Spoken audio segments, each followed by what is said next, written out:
Hi guys! For today's ulam, gumawa si mama ng pinangat na isda. Ayan. So, tatlo lang yung ginamit niya dyan na isda guys. Kasi ngayon, mahal na mahal ng mga bilihin, lalo na mga pagkain, ganun.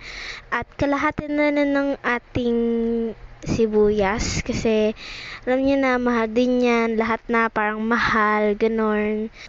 Parang ikaw lang din, di minamahal. Charet!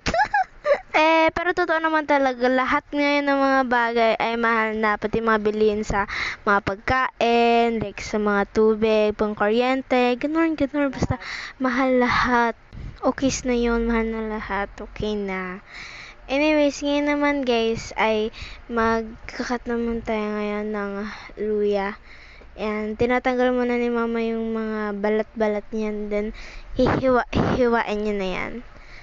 So, alam niyo ba guys, na pwede daw gawin parang, siya, yung ginger, or aka luya, in Tagalog, ay pwede na siya parang gawing inumin. Kasi yun yung laging iniinom ni Papa eh.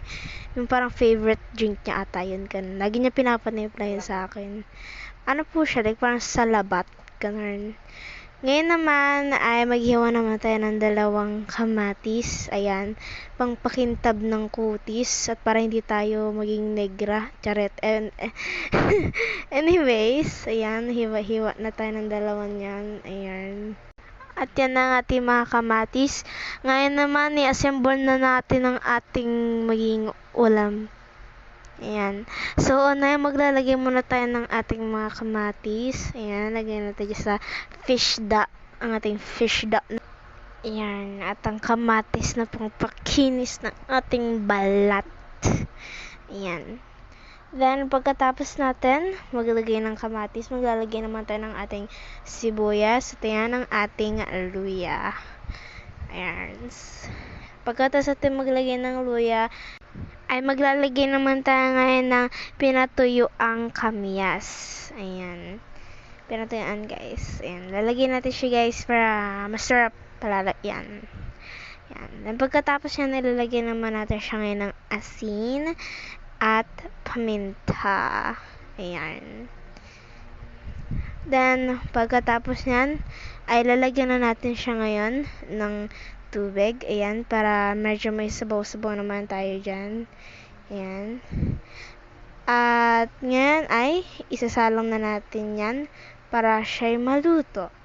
By the way guys, nag-add yun si mama ng sili para meron namang kick ang ating ulam ulit. Dahil alam niyo naman ako, favorite ko ang mga maanghang na pagkain na may kick. Ganon. At ayan na nga guys, luto na ang ating pinangat na isda. Ayan. So, try nyo na siya guys dahil napakasarap niyan and napaka worth it. Anyways guys, thank you for watching. Please like and follow me. Thank you for watching guys. See you in the next video. Bye-bye!